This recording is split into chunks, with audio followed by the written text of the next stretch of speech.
Hello, I'm S.C.Suzuki speaking for ECHO, the Environmental Children's Organization. We're a group of 12 and 13-year-olds trying to make a difference. Vanessa Setti, Morgan Geisler, Michelle Quigg, and me.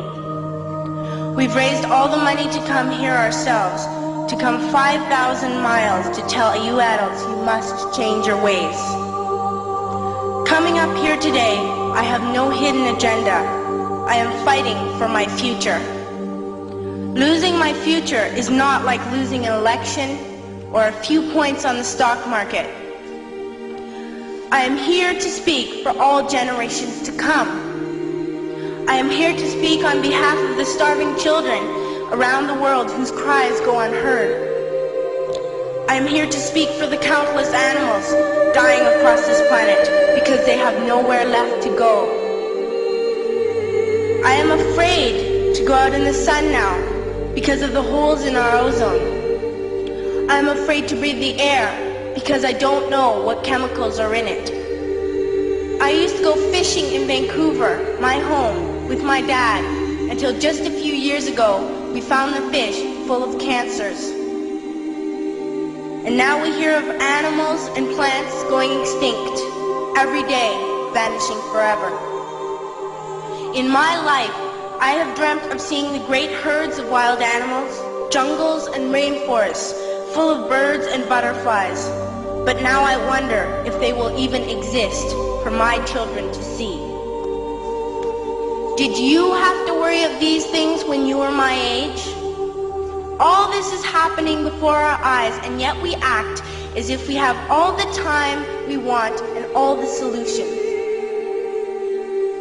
I'm only a child and I don't have all the solutions. But I want you to realize neither do you. You don't know how to fix the holes in our ozone layer. You don't know how to bring the salmon back up a dead stream. You don't know how to bring back an animal now extinct. And you can't bring back the forest that once grew where there is now a desert.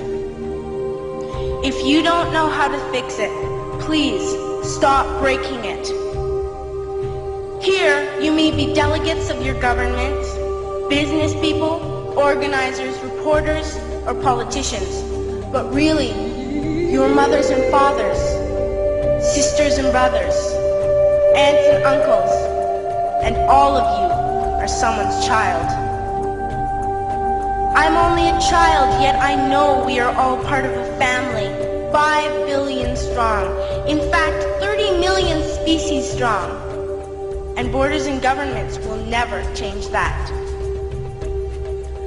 I'm only a child, yet I know we are all in this together and should act as one single world towards one single goal. In my anger, I am not blind, and in my fear, I am not afraid of telling the world how I feel. In my country, we make so much waste. We buy and throw away, and yet northern countries will not share with the needy. Even when we have more than enough, we are afraid to share. We are afraid to let go of some of our wealth. In Canada, we live the privileged life, with plenty of food, water, and shelter. We have watches, bicycles, computers, and television sets. The list could go on for 2 days. 2 days ago, here in Brazil, we were shocked when we spent time with some children living on the streets. This is what one child told us. I wish I was rich. And if I were, I would give all the street children food, clothes, medicines, shelter, and love and affection. If a child on the streets who has nothing is willing to share, why are we who have everything still so greedy? I can't stop thinking that these are children my own age, that it makes a tremendous difference where you are born. That I could be one of those children living in the favelas of Rio. I could be a child starving in Somalia, or a victim of war in the Middle East, or a beggar in India. I am only a child, yet I know if all the money spent on war was spent on finding environmental answers, ending poverty, and finding treaties, what a wonderful place this earth would be. At school, even in kindergarten, you teach us how to behave in the world. You teach us not to fight with others, to work things out, to respect others, to clean up our mess, not to hurt other creatures, to share, not be greedy. Then why do you go out and do the things you tell us not to do? Do not forget why you are attending these conferences, who you're doing this for. We are your own children. You are deciding what kind of world we are growing up in. Parents should be able to comfort their children by saying, everything's going to be all right. It's not the end of the world, and we're doing the best we can. But I don't think you can say that to us anymore. Are we even on your list of priorities?